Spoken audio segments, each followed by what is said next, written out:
manière à ce qu'on puisse vraiment questionner ce que nous avons fait sans complaisance pendant ces 10 années. Passer assez rapidement sur ce qu'on a réussi, mais nous arrêter vraiment sur ce qui nous a manqué pour que le football professionnel franchisse des paliers, qui soient des paliers notables. Et de manière à ce que ça devienne notre viatique pour les 10 prochaines années et qu'on puisse tous ensemble s'accorder sur ce vers quoi nous souhaitons aller. Ou dans 5 ans, dans 10 ans, nous souhaitons que notre football professionnel soit. Et je pense que ce moment de réflexion, d'échange, de confrontation, d'idées, sera essentiel pour le devenir du football professionnel. Donc ça, c'est la première chose, je pense qu'il faudra retenir.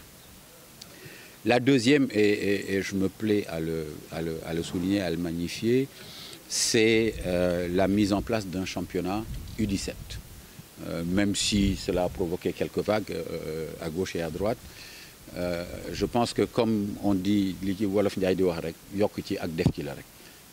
une compétition de plus pour les petites catégories ne peut pas être quelque chose qui soit retenu au passif de notre football, mais au contraire à son actif. Et je pense que nous allons vers une compétition africaine en U17.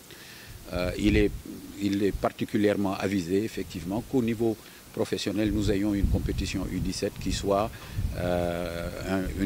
une première étape de préparation pour cette Coupe d'Afrique. L'autre chose, c'est qu'un football professionnel, un club professionnel, a comme principal actif ses joueurs. Aujourd'hui, le principal actif, j'allais dire du Real Madrid, mais je préfère Barcelone, donc de Barcelone, c'est quand même ses joueurs. Et aujourd'hui, même Malcom a une clause de libération à 185 millions d'euros. La clause de Messi, n'en parlons pas. Et donc ça, c'est le principal actif. Et si, dans notre football professionnel, nous voulons progresser, si nous voulons que notre football local progresse, si nous voulons que notre football local règle des problèmes qui sont les problèmes de la compétition africaine, il nous faut avoir des actifs, il nous faut avoir des joueurs préparés, de la même manière que nous préparons les arbitres, que nous préparons les entraîneurs, de la même manière que nous préparons les médicaux et les administratifs.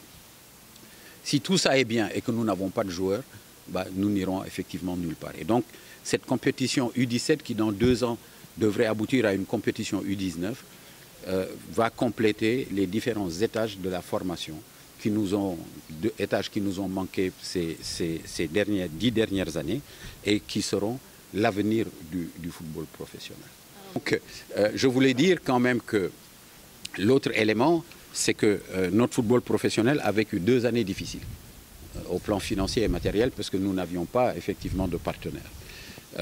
Nous commençons une nouvelle saison et pour la première fois dans l'histoire du football sénégalais, une télévision a accepté de mettre la main à la poche pour acheter les droits du football sénégalais. Et ça, c'est quand même quelque chose d'important. Nous allons d'ailleurs vous convier probablement à une conférence de presse avant le démarrage de la saison, ce sera probablement vendredi, pour rendre public ce que vous savez déjà, puisque certains d'entre vous, journalistes perspicaces, ont pu percer le secret et écrire sur Star Times. Mais nous vous donnerons les contours et les détails effectivement de ce partenariat et de ce contrat, qui est quelque chose d'important pour le football et qui nous amènera, si nous arrivons à mettre en place les contours d'un spectacle, parce qu'aujourd'hui, on est dans l'industrie du spectacle dans le football. Et comme disait un de mes aînés, le football a mué d'un objet de loisir, d'un objet de communication vers un objet de transformation économique et sociale. Et ça, il faut effectivement que nous puissions en percevoir la perspicacité, la perspective, et que nous puissions nous insérer effectivement dans cette industrie du spectacle. Et ça, nous avons effectivement signé un contrat dont nous vous donnerons également la perspective qui permettra de rendre visible le football sénégalais et également d'y insuffler un certain nombre de ressources. Le dernier élément, c'est la maîtrise du calendrier.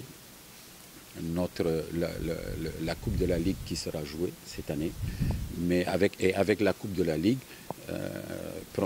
nous avons pris toutes les dispositions pour que le championnat finisse avant le démarrage de la Coupe d'Afrique. Normalement, le week-end du 18 mai, le championnat devra s'achever.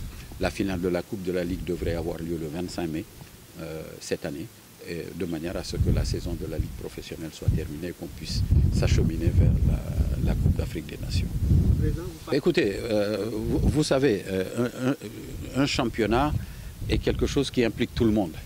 Une négociation ne peut pas impliquer tout le monde. Il y a un bureau de la Ligue sénégalaise de football professionnel qui est délégataire des pouvoirs de la Ligue et ce bureau délègue au président.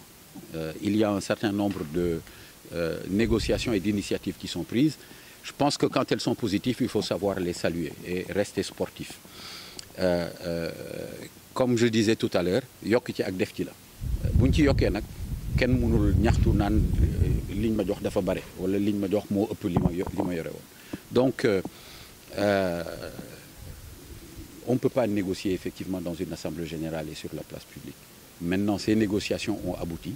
On espère que d'autres négociations qui sont en cours aboutiront et je pense que personne n'aura à s'en plaindre parce qu'à ce moment-là, la totalité des ressources seront sur la table du conseil d'administration qui définira les modalités de manière à ce que cet argent-là aille au club. Je l'ai dit, je le réaffirme ici devant vous, la ligue professionnelle en tant que telle n'a pas vocation à être riche. L'argent doit aller au club. Mais l'argent doit aller au club aussi qui ay anam yoo xam ne ay anam yu sell la ak yu rafet et qu'il n'est pas question de prendre l'argent et de les mettre dans la poche d'un président qui lui va s'enrichir à titre personnel, mais que nous puissions tous ensemble voir sur quels critères nous pouvons effectivement insuffler de l'argent dans les clubs pour que notre football et nos clubs, d'un point de vue de l'organisation, d'un point de vue du patrimoine, d'un point de vue des dispositions matérielles pour que les joueurs soient dans les meilleures conditions, puissent progresser.